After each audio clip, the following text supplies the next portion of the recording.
കൊടുങ്ങല്ലൂരാണ് ദേവി ഇരിക്കുന്നത് എന്ന സങ്കല്പത്തിൽ അമ്മ ദൈവമായിട്ടും ഇല്ലെങ്കിൽ യുദ്ധത്തിന് പുറപ്പെടുമ്പോൾ യുദ്ധദേവതയായിട്ടും തമിഴ്നാട്ടിൽ പോലും ഇന്നത്തെ തമിഴ്നാട്ടിൽ പോലും ഭദ്രാളി ആരാധന വളരെയധികം അന്നക്കാലത്ത് ദേവിയെ പറയുന്ന മലയാള ഭഗവതി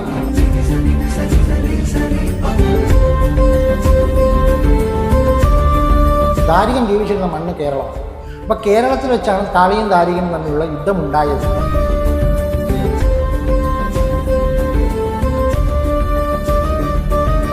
തന്ത്രസമുച്ചയത്തിന് മുമ്പേ എഴുതപ്പെട്ടു എന്ന് പറയുന്ന ഗ്രന്ഥമാണ് കുടയൂർ ഭാഷ എന്ന് പറയുന്നത്. അതിന് ഭദ്രാളി അല്ല, അതെ, ആണിനും ഇടും കാളിയെന്നും പെണ്ണിനും ഇടും, അതിന് ജാതി വ്യത്യാസമില്ല. പിന്നീടാണ് ആ മുടിപ്പുരകൾ കാളി ക്ഷേത്രങ്ങളായിട്ട് മാറുന്നതും പലപ്പോഴും നമ്മൾ കണ്ടിട്ടുണ്ട്. ഈ മുടിപ്പുരകൾ എങ്ങനെയാണ് കാളി ക്ഷേത്രങ്ങളായി മാറിയത്? ഇപ്പൊ ദക്ഷിണാമൂർത്തിയെ തെക്കോട്ട് നോക്കിയിരിക്കുന്ന ശിവനെ കണ്ടുകൊണ്ട്, അച്ഛനെ കണ്ടുകൊണ്ട് മകൾ വടക്കോട്ട് നോക്കിയിരിക്കുന്നു. അപ്പൊ അവിടെയും ശിവനും ഈ പറയുന്ന ദാരികനും എല്ലാവരും ഉണ്ട്. ഇന്ന് അബാക്കിനോടൊപ്പം പുതിയൊരു അതിഥിയാണ്. കേരളത്തിലെ ഒരുപാട് ക്ഷേത്രത്തിലെ തന്ത്രിയാണ് ശ്രീകാന്ത് വേലിക്കാട്. നമസ്കാരം ചേട്ടാ. നമസ്കാരം ചേട്ടാ. തന്ത്രങ്ങൾ ഒരുപാട് കൈകാര്യം ചെയ്യുന്നുണ്ട്. അപ്പോൾ നമ്മൾ നോക്കിക്കഴിഞ്ഞാൽ കേരളത്തിൽ ഒരുപാട് ക്ഷേത്രങ്ങളുണ്ട്. ക്ഷേത്ര സങ്കല്പങ്ങളിൽ ഏറ്റവും കൂടുതലുള്ളത് ഒരു ഭഗവതി സങ്കല്പങ്ങളാണ്. ഈ ഭഗവതി സങ്കല്പങ്ങൾ നോക്കിക്കഴിഞ്ഞാൽ പലപ്പോഴും വ്യത്യസ്തമായിട്ടുള്ള രീതിയിലാണ് ആരാധനാ ക്രമങ്ങളാണെങ്കിലും മറ്റുള്ളതെല്ലാം. യഥാർത്ഥത്തിൽ ഈ ഭദ്രകാളി സങ്കല്പങ്ങൾ ഇതൊക്കെ ഭഗവതി സങ്കല്പങ്ങളിൽ വരുന്നതാണോ? ഇന്നത്തെ ഇതിൽ പറഞ്ഞ മാതൃദേവ ആരാധനയ്ക്ക് കാലങ്ങളോളം നൂറ്റാണ്ടുകളോളം പഴക്കമുണ്ട്. അത് പലതരത്തിൽ ഇനിയിപ്പോൾ ലോകത്തിൻ്റെ ഏത് കോണിലും അമ്മദൈവ ആരാധനയ്ക്ക് വളരെയധികം പ്രാധാന്യം ഉണ്ടായിരുന്നു. പ്രത്യേകിച്ചും കേരളത്തിൽ മന്ത്രസ്ഥിതിതു കേരളെ എന്നാണ് പ്രമാണം. അപ്പോൾ കേരളം മാന്ത്രികപരമായി നോക്കിയാലും താന്ത്രികപരമായി നോക്കിയാലും ഒരുപാട് ഈ ആരാധനാ സവിശേഷതകളിൽ മുന്നിട്ട് നിന്നിരുന്ന ഒരു നാടാണ്. അത് കുടുംബാചരണമായാലും ദേശാചരണമായാലും എല്ലാം കാവ് സമ്പ്രദായം, കളരി സമ്പ്രദായം, മുടിപ്പുര സമ്പ്രദായം, ഇലങ്കങ്ങൾ, വടക്കോട്ട് നമ്മൾ വടക്കൻകലത്ത് നോക്കുകയാണെങ്കിൽ കൊട്ടങ്ങൾ, മടപ്പുരകൾ, ഇവിടെയൊക്കെ പലതരം സമ്പ്രദായങ്ങളുണ്ട്. അപ്പം കേരളത്തിൽ ഈ പറയുന്ന കാവ്, കളരി, ഇലങ്കം, മുടിപ്പുര, അമ്പലം ഇങ്ങനെയൊക്കെയുള്ള പല സമ്പ്രദായങ്ങളിലും ആ ഉഗ്രശക്തിയുള്ള ഒരു മാതൃദൈവ ആരാധന പഴയ കാലത്ത് പറഞ്ഞാൽ, ചരിത്രാതീത കാലത്ത് പറഞ്ഞു കഴിഞ്ഞാൽ കൊട്ടറവ എന്നൊക്കെ പറയുന്നുണ്ട്. പിന്നീട് അത് മാറി വന്ന് ഉഗ്രദേവതയായ ഭദ്രകാളിയാകുന്നു. പിന്നെ ചിലയിടത്ത് ആ ഭദ്രകാളിയെ പിന്നീട് സൗമ്യഭാവം എന്ന രീതിയിൽ ചിലയിടത്ത് ദുർഗയെ പ്രതിഷ്ഠിക്കുന്നു, ഭുവനേശ്വരി ആകുന്നു, അന്നപൂർണേശ്വരി എന്ന പല പല വൈവിധ്യങ്ങളിൽ ആരാധിക്കപ്പെടുന്നുണ്ട്. പക്ഷേ എങ്കിലും കേരളത്തിലെ ക്ഷേത്രങ്ങൾ ഒട്ടുമക്കാലെടുത്താൽ ഏറ്റവും കൂടുതലുള്ളത് ഭദ്രകാളി ക്ഷേത്രങ്ങൾക്കാണ്. അപ്പോൾ ഈ ഭദ്രകാളി ക്ഷേത്രങ്ങൾക്ക് അതിൻ്റേതായ ഒരു പ്രാധാന്യമുണ്ട്. അമ്മ ദൈവമായിട്ടും ഇല്ലെങ്കിൽ യുദ്ധത്തിന് പുറപ്പെടുമ്പോൾ യുദ്ധദേവതയായിട്ടും ആ രണദേവതയായിട്ടും, അതുപോലെ തന്നെ ആ വസൂരി തുടങ്ങിയ അസുഖങ്ങളിൽ നിന്ന് രക്ഷിക്കുന്ന മാരിയമ്മൻ എന്ന തമിഴ്നാട്ടിലെ മാരിയമ്മൻ എന്ന സങ്കല്പം, വസൂരി മുതലായ രോഗങ്ങളിൽ നിന്നൊക്കെ സംരക്ഷിക്കുന്ന മാരിയമ്മനായിട്ടും എല്ലാം ആരാധിക്കപ്പെടുന്നത് ഈ ഭദ്രകാളിയുടെ ഉഗ്രപ്രഭാവമായ ഭദ്രകാളിയുടെ വിവിധ ഭാവങ്ങളെയാണ്. അപ്പോൾ ഒരു സമയത്ത് പോലും തമിഴ്നാട്ടിൽ പോലും ഇന്നത്തെ തമിഴ്നാട്ടിൽ പോലും ഭദ്രകാളി ആരാധന വളരെയധികം പ്രസിദ്ധമായിരുന്നു. അന്നക്കാലത്ത് ദേവിയെ പറയുന്ന മലയാള ഭഗവതി എന്നാണ് പറയുന്നത്, ആ ദേവിയെ പറയുന്നത്. അപ്പം ബാക്കി എല്ലായിടത്തും ദേവിയെ പറയുമ്പോൾ, അല്ലെങ്കിൽ ഭദ്രകാളി പറയുമ്പോഴും, ഇപ്പോൾ ദേവി മഹാത്മ്യം എടുത്തു കഴിഞ്ഞാൽ അവിടെ ദുർഗയുടെ തീക്ഷ്ണ രൂപമായിട്ടാണ് കാളിയെ അവതരിപ്പിക്കുന്നത്. ദുർഗയുടെ തീക്ഷ്ണ രൂപമായ രക്തബീജ കൊന്നവൾ എന്ന രീതിയിൽ ഭദ്രകാളി അവതരിപ്പിക്കുന്നുണ്ട്. പക്ഷെ ഇതിൽ നിന്നെല്ലാം വ്യത്യസ്തമായൊരു സമ്പ്രദായമാണ് കേരളത്തിലെ ഭദ്രകാളി ആരാധന. കാര്യം ദാരികൻ ഇവിടെയുള്ളൂ. നമ്മൾ കേരളം വിട്ടുപോയ ഒരിടത്ത് ഈ ദാരിക മർദ്ദിനിയായ കാളിയെ ആരാധിക്കുന്നില്ല. അവിടെയൊക്കെ മഹാകാലൻ്റെ പത്നിയാണ് മഹാകാളി എന്ന് പറയുന്നത്. ശിവന്റെ പത്നി എന്ന ഭാവത്തിലാണ് മഹാകാലനായ ശിവന്റെ പത്നിയായ മഹാകാളി എന്നാണ് ആരാധിക്കുന്നത്. പക്ഷെ നമ്മൾ ഇവിടെയാണെങ്കിൽ ശിവന്റെ പുത്രി ശിവജയായിട്ട് കാളി ആരാധിക്കപ്പെടുന്നത്. ദാരിക മർദ്ദിനി, ദാരികനെ കൊല്ലാൻ വേണ്ടി പരമശിവന്റെ മൂന്നാമത്തെ തൃക്കണ്ണിൽ നിന്നും ആവിർഭവിച്ച കാളിയാണ് നമ്മൾ കൂടുതൽ ആരാധിക്കുന്നത്. അത് ദേവതാ സമ്പ്രദമായി നോക്കുകയാണെങ്കിൽ ശക്തി ഭൈരവി എന്നൊരു രീതിയിലാണ് നമ്മൾ കൂടുതലും ആരാധിച്ചു വരുന്നത്. അതായത് അഞ്ജനാചൽ എന്ന ധ്യാനവും അല്ലെങ്കിൽ കാളി മേഘസമപ്രഭ എന്ന ധ്യാനവും, ഈ രണ്ടിലും പറയുന്ന ദേവത ശക്തി ഭൈരവി എന്ന ദേവതയാണ് നമ്മൾ പറയുന്നത്. അതിൽ നമ്മുടെ ശ്രീവിദ്യാ സമ്പ്രദായത്തിൻ്റെ ബാലാബീജമൊക്കെ ഉൾപ്പെടുന്ന മൂലമന്ത്രങ്ങളും നമ്മൾ ഉപയോഗിച്ച് വരുന്നുണ്ട്. അപ്പോൾ അതിൽ ഈ പ്രധാനപ്പെട്ട നോക്കിക്കഴിഞ്ഞാൽ ഇപ്പം മാടായിക്കാവിൻ്റെ ഇന്നും ദാരികൻ്റെ കോട്ടയുടെ അവശിഷ്ടങ്ങൾ അവിടെ കണ്ടെത്തിയിട്ടുണ്ടെന്നാണ് പല ചരിത്രകാരന്മാരുടെ അഭിപ്രായം. അപ്പോൾ കേരളത്തിൽ ദാരികൻ ജീവിച്ചിരുന്ന മണ്ണ് കേരളമാണ്. അപ്പോൾ കേരളത്തിൽ വെച്ചാണ് കാളിയും ദാരികനും തമ്മിലുള്ള യുദ്ധമുണ്ടായതെന്നും അങ്ങനെ ദേവി ദാരികനെ കൊല്ലുന്നു എന്നത് ഈ കേരള മണ്ണിൽ വെച്ചാണ്. അതുകൊണ്ടാണ് കേരളത്തിലെ ഭദ്രാളി ആരാധനയ്ക്ക് ഈ ദാരിക വധവുമായിട്ട് വളരെയധികം പ്രാധാന്യമുള്ളത്.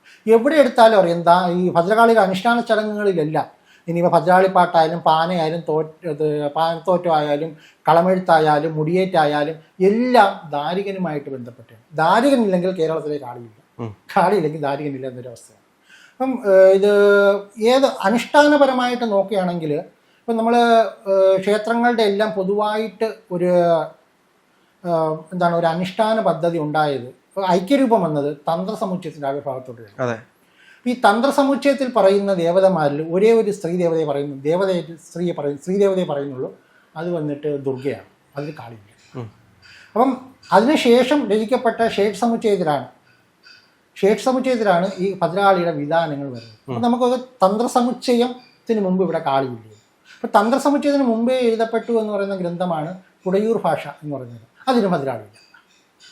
ഭദ്രകാളി അതിന് ഉണ്ടായിരുന്നില്ല. അല്ല, അതെ, അതിലൊന്നും ഭദ്രകാളി ഉൾപ്പെട്ടിരുന്നില്ല.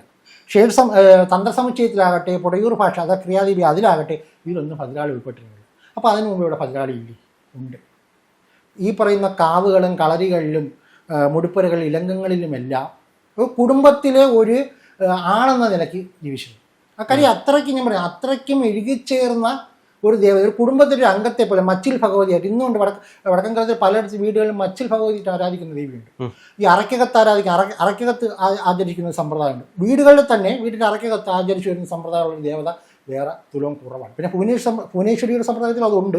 എങ്കിലും മറ്റ് ദേവതകളെ അപേക്ഷിച്ച് അന്നത്തെ മനുഷ്യരുമായിട്ട്, ഇവിടുത്തെ സാധാരണ ജനങ്ങളുമായിട്ട് ഇത്രയും ഇഴുകിച്ചേർന്ന ഒരു ദേവതാ സങ്കല്പം വേറെ ഇല്ലെന്ന് പറഞ്ഞ ഏറ്റവും ഒരു ഉദാഹരണമാണ് പണ്ട് പല കുടുംബങ്ങളിലും ജാതി ഭേദമന്യേ, ആൺപെൺ ഭേദമന്യേ ആളുകൾക്ക് കാളി എന്ന് പേരിടുമായിരുന്നു.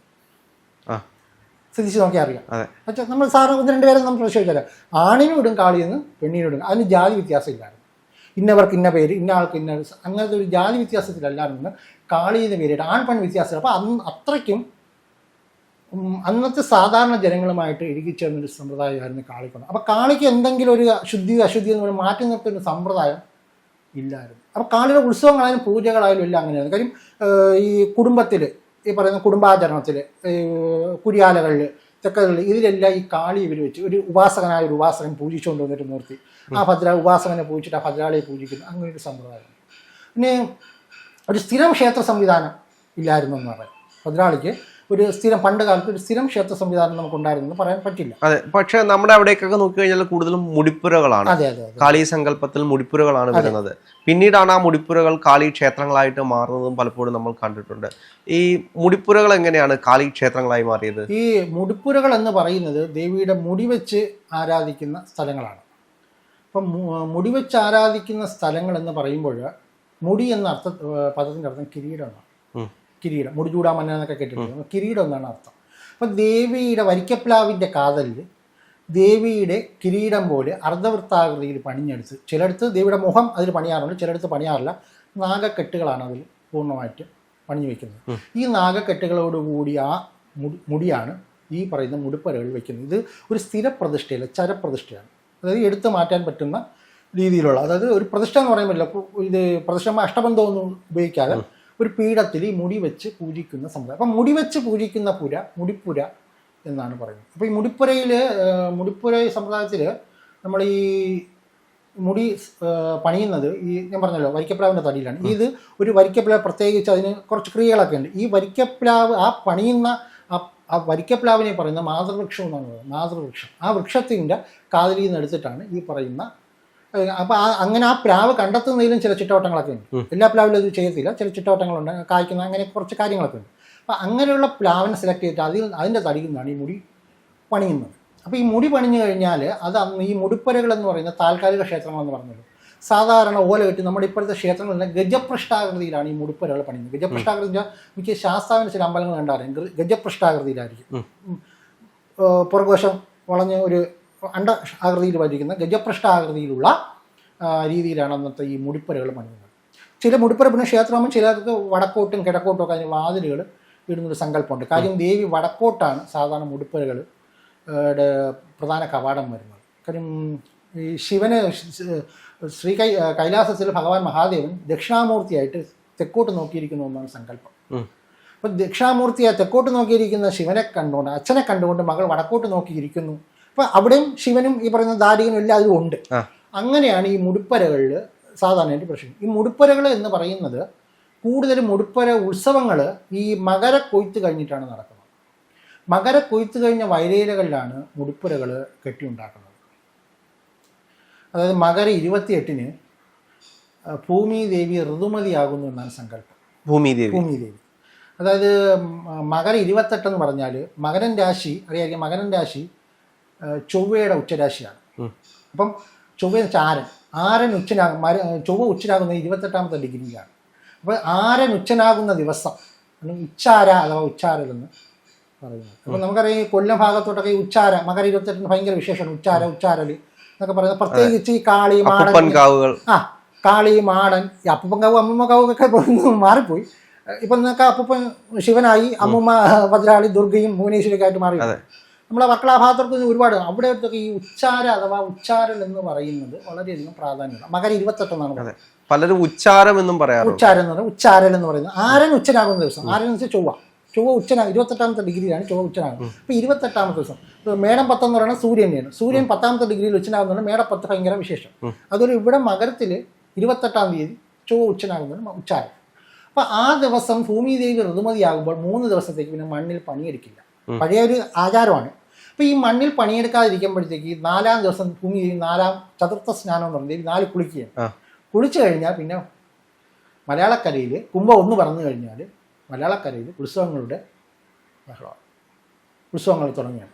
സാധാരണ നമ്മുടെ തന്ത്രവിധിയിൽ ധ്വജാതി, പടഹാതി, ധ്വജാതി, അങ്കുരാതി, പടഹാതി എന്നിങ്ങനെ 3 രീതിയിൽ ഉത്സവങ്ങൾ. കാളി ഉത്സവങ്ങൾ കൂടുതലും പടഹാതി ഉത്സവങ്ങളാണ്. ആട്ടവും പാട്ടവും മേളവും ഇതും എല്ലാം കൂടി പാട്ടുത്സവങ്ങളാണ് ഭദ്രകാളി. ഈ മുടിപ്പര ഞാൻ പറഞ്ഞ ഈ മുടിപ്പര സമ്പ്രദായത്തിൽ ഈ ഇപ്പോൾ നമുക്കൊരു ക്ഷേത്രം പണിഞ്ഞു കഴിഞ്ഞാൽ ഒരു ക്ഷേത്രം പ്രതിഷ്ഠിച്ചു കഴിഞ്ഞാൽ ഒരു മന്ത്രം കാണും. ആ മന്ത്രം കൊണ്ട് പൂജിക്കും. അപ്പം ഒരു തന്ത്രി അവിടെ പ്രാണപ്രതിഷ്ഠ നടത്തിയെങ്കിൽ തന്ത്രി ജീവാലശം ആടിയിട്ട് ആ അടുത്ത പ്രളയം വരെ ആ ദേവതയ്ക്ക് മാറ്റമില്ല, അങ്ങനെ ഇരിക്കുകയാണ്. അപ്പോൾ അവിടെ പിന്നീട് നിത്യപൂജ അല്ലെങ്കിൽ മാസപൂജയോ അല്ലെങ്കിൽ ദിവസാചരണം അങ്ങനെയുള്ള ആചരണങ്ങളെല്ലാം തന്ത്രി തീർച്ചപ്പെടുത്തും. പക്ഷേ മുടിപ്പരയിൽ അങ്ങനെ ഒരു സമ്പ്രദായമല്ല.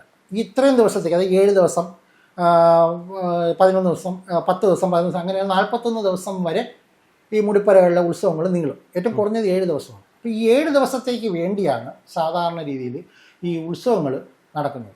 അപ്പോൾ ഇതിനൊക്കെ അപ്പോൾ അന്നൊരു അവിടെ ദേവത ഇല്ല, മുടി ആ ഒരു ഇതുണ്ട്. അപ്പം മുടിപ്പുരകൾ എന്ന് പറയുമ്പോൾ തന്നെയും ഈ മുടി മാത്രമല്ല, അവിടെ മുടി കൂടെ തന്നെ വാള്, ചിലമ്പ്, ദേവിയുടെ പ്രധാന ഒരു പ്രതിഷ്ഠയല്ലാതെ ദേവിയുടെ റെപ്രസെന്റ് ചെയ്യുന്ന ഈ വാള്, ചിലമ്പ്, പട്ട് ഇതൊക്കെ ആയിരിക്കും. ചിലപ്പോൾ ദാരുപീഠം, ചതുരപീഠങ്ങളൊക്കെ ആയിരിക്കും അവിടെ പൂജാ മാധ്യമമായിട്ട് വയ്ക്കുന്നത്. അപ്പോൾ ഇവിടെ എന്ത് ചെയ്യണം, ഇതിന് ദേവി ഇവിടെ ആവാഹിച്ചുകൊണ്ട് അന്ന് ഈ പറയുന്ന പോലെയുള്ളതല്ല, എല്ലാ വിഭാഗം ജനങ്ങളുടെയും ഒരു കൂട്ടായ്മയാണ് ഈ മുടിപ്പുരയിലെ ഉത്സവങ്ങൾ. മറ്റ് ക്ഷേത്രങ്ങളിൽ 1936 മുമ്പ് വരെ നമുക്ക് ഈ പറയുന്ന പോലുള്ള ചില കമ്മ്യൂണിറ്റിയിലുള്ളവർ കയറാൻ, ചിലർ കയറാൻ. മുടിപ്പുരകൾ അങ്ങനെയല്ല, എല്ലാവരുടെ ഒരു കോൺട്രിബ്യൂഷൻ അവിടെ ഉണ്ട്. ഈ മുടിപ്പര ചെത്തി ഒരുക്കുന്ന സമയം കുറിക്കുന്നത്, മുടിപ്പര പാട്ട് തുടങ്ങുന്ന സമയം കുറിക്കുന്നത് ഗണക സമുദായത്തിൽപ്പെട്ടവരായിരിക്കും ആ നാട്ടിൽ. അതുപോലെ ഈ മുടിപ്പരയ്ക്കുള്ള ഓലമടയുന്ന അതിന് വേണ്ടിയുള്ള സമയം വെട്ടിയൊരുക്ക് ചെയ്യുന്നത് അതായിരിക്കും. തോറ്റംപാട്ട് പാടുന്നത്, ഈ പാട്ട് പാടുന്നത് ഒരാളായിരിക്കും. പൂജ നടത്തുന്നത് വേറൊരു സമുദായത്തിൽ. അങ്ങനെ ഇവരെല്ലാവരെയും ഒരു കോർഡിനേഷൻ കൂടിയാണ് ഈ പറയുന്ന ഉത്സവം, മുടിപ്പരയുടെ ഉത്സവം നടക്കുന്നത്. അപ്പോൾ ഈ മുടിപ്പര അതെല്ലാം ചെയ്തതിന് ശേഷം ആദ്യമായിട്ട് ഈ ദേവിയുടെ അന്ന് അതുവരെ ഈ പറയുന്ന വാളോ ചിലമ്പോ പീഠങ്ങളെല്ലാം നമ്മൾ ആ ദേശത്തെ ഏതെങ്കിലും ഒരു അടച്ചുറപ്പുള്ളൊരു വീട്ടിൽ, പ്രത്യേകിച്ച് ആ ദേശത്ത് പ്രധാനപ്പെട്ട ഒരു വീട്ടിൻ്റെ ഒരിടത്തായിരിക്കും സൂചിക്കുക. അവിടെ നിത്യപൂജ എന്നൊരു വിളക്ക് വെപ്പ് മാത്രമേ കാണത്തുള്ളൂ. ഇത് ഈ പാട്ട് തുടങ്ങണമെന്ന് അവിടെ നമ്മൾ എഴുന്നള്ളിച്ചുകൊണ്ട് ഈ മുടിപ്പരയിൽ കൊണ്ടുവരും. വന്നു കഴിഞ്ഞാൽ ഇവിടെ ദേവി അതുവരെ ദേവി, അപ്പോൾ ദേവിയെ ഇങ്ങോട്ട് വരുത്തണം. നമ്മൾ നേരത്തെ പറഞ്ഞതുപോലെ അങ്ങനെയാണെങ്കിൽ മന്ത്രം കൊണ്ട് അല്ലെങ്കിൽ ക്രിയകൾ കൊണ്ട് നമ്മൾ തന്ത്രി വന്ന് അങ്ങനെ നിത്യപൂജ സമ്പ്രദായത്തിൽ പോവുകയാണ്. ഇവിടെ അതില്ലാത്തപ്പോൾ ഇവിടെ അതിനാണ് ഭദ്രകാളിപ്പാട്ട് പാടിയാണ് ദേവിയെ എഴുന്നള്ളിക്കുന്നത്. അപ്പം ഇവിടെയല്ല നമ്മുടെ കേരളത്തിൽ പൊതുവായിട്ട് പറയുന്ന ഭദ്രകാളി ക്ഷേത്രങ്ങളെല്ലാം മൂലസ്ഥാനം എന്ന് പറയുന്നത് എവിടെയാണ്? കൊടുങ്ങല്ലൂർ. അപ്പോൾ കൊടുങ്ങല്ലൂരാണ് ദേവി ഇരിക്കുന്നത് എന്ന സങ്കല്പത്തിൽ ഈ പാട്ടുകാർ ഭദ്രകാളിപ്പാട്ട് ദേവിയുടെ ഈ മുടിപ്പരയുടെ മുമ്പ് പച്ചപ്പന്തൽ കെട്ടിയത് ഓരോ നാട്ടിലും ഓരോ രീതിയാണ്. ചിലടത്ത് കൊല്ലത്ത് ആ ഭാഗത്തോടൊപ്പം പാട്ടമ്പലം എന്ന് പറഞ്ഞാൽ അവിടെ ഇരിക്കും. അങ്ങനെയൊക്കെ ഇരിക്കുന്ന ഒരു സംഭവമാണ്. അപ്പോൾ ഈ പച്ചപ്പന്തൽ കെട്ടിയിട്ട് അവിടെ പാട്ടുകാർ വാമൊഴിയായിട്ട് ദേവിയെ വിളിക്കുക. ഇവിടെ നമ്മൾ ആവാഹിത സംസാരം പറഞ്ഞ് മന്ത്രം പറയുമ്പോൾ അവിടെ പാട്ടുകാർ വിളിക്കും. കൊടുങ്ങല്ലൂർ ആദ്യം അവർ കൈലാസത്തുണ്ടെങ്കിൽ ദേവി എഴുന്നള്ളി വരാൻ പറയും. ഇതുപോലെ ഓരോ സ്ഥലങ്ങളായിട്ട് പറയും. കൊടുങ്ങല്ലൂരുണ്ടെങ്കിൽ മാതാവും കാളികൾ ഇങ്ങോട്ട് ദേവിയുടെ പരിവാരങ്ങൾ ഉൾപ്പെടെയാണ് വിളിക്കുന്നത്. ഇക്കരയ്ക്ക് എഴുന്നള്ളി വരിക തള്ളേ, തികച്ചും നാട്ടുഭാഷയിലാണ്. വരിക ഇങ്ങോട്ടേക്ക് ഇക്കരയ്ക്ക് എഴുന്നള്ളി വരിക തള്ളേ എന്നാണ് പറയുന്നത്. അപ്പം അങ്ങനെ ഇവർ പാട്ടുകാർ വാമൊഴിയായിട്ട് ദേവിയെ വിളിച്ചു കൊണ്ടുവന്ന് ഇവിടെ കുടിയിരുത്തുന്നു എന്നതാണ് സങ്കല്പം. പിന്നെ ഈ പറയുന്ന അവിടുത്തെ ഓരോ ചടങ്ങുകൾക്കനുസരിച്ച് ഈ പാട്ടിൽ ദേവിയുടെ ആദ്യം പാടുന്ന ദാരികൻ്റെ വധമാണ്.